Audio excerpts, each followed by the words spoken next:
1 பேதுரு புஸ்தகம் 1ஆம் அதிகாரம் 13வது வசனம். ஆகையால் நீங்கள் உங்கள் மனதின் அறையை கட்டிக்கொண்டு, நான் மனதின் அறையை கட்டிக்கொண்டு தெளிந்த புத்தியுள்ளவர்களாயிருந்து இயேசு கிறிஸ்து வெளிப்படும் போது உங்களுக்கு அளிக்கப்படும் கிருபையின் மேல் பூரண நம்பிக்கை உள்ளவர்களாயிருங்கள். பூரண நம்பிக்கை உள்ளவர்கள் முதல் என்ன செய்யணும்? மனதின் அறை கட்டணும். 2வது என்ன செய்யணும்? தெளிந்த புத்தியுள்ளவர்கள். 3வது என்ன செய்யணும்? நமக்கு வெளிப்பட போற கிருபையின் மேல நம்பிக்கையுள்ளவர்களா இருக்க வேண்டும். அப்பதான் நம்ம பரலோக ராஜ்யத்துக்கு போக முடியும். கடைசி வினாடியில் இருக்கிறோம். நம்ம என்ன செய்யணும்? மனது நிறைய கட்டணும். இங்கதான் உட்கார்ந்துருக்கோம், சிந்தனை எங்கெங்கயோ போயிட்டு இருக்கோம். போய் எப்பதான் பிரேயர் முடியும், போய் சாப்பாடு செய்யணும், அதை செய்யணும், இது என்ன செய்யுது, அதை என்ன செய்யுது, இதுக்கு என்ன பண்றது, அப்படி நம்ம உள்ளத்துல எங்கேயோ அலைஞ்சிருக்கோம். அதை மனது நிறைய என்ன செய்யணும்? கட்டணும். மனதுதான் நம்ம அங்கங்க அலைஞ்சிட்டே இருக்குது. மனது நிறைய கட்டணும்.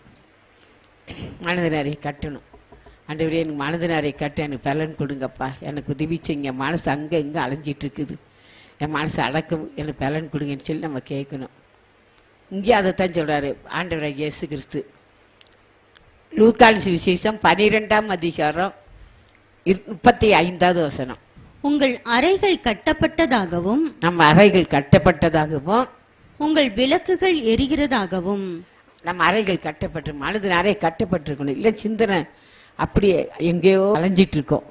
நம்ம அறைகள் கட்டப்பட்டதாக. ஆண்டவரே, மனது நிறைய கட்டு சுவாமி, என் சிந்தனையை காத்துக்கொள்ளும், எண்ணங்களை காத்துக்கொள்ளும். எனக்கு ஏன் அப்படி சொல்றாருன்னா, எண்ணங்களையும் செய்களையும் கூட கடைசியில் கர்த்தர் என்ன செய்வாரா?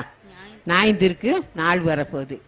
பிரசங்கி 3:17 பாருங்க. சகல எண்ணங்களையும் சகல செய்கைகளையும் நியாயம் தீர்க்கும் காலம் இனி இருக்கிறபடியா. அதுதான் சகல எண்ணங்களையும் செய்களையும் இனி நியாயந்திருக்கும் காலம் இருக்கிறபடியால். அதனால தான் நம்ம எண்ணங்கள் சிந்தனைகள் எல்லாம் நியாயந்திருக்கிறதுனால அதனால நம்ம மனது நிறைய நம்ம கட்டணும்.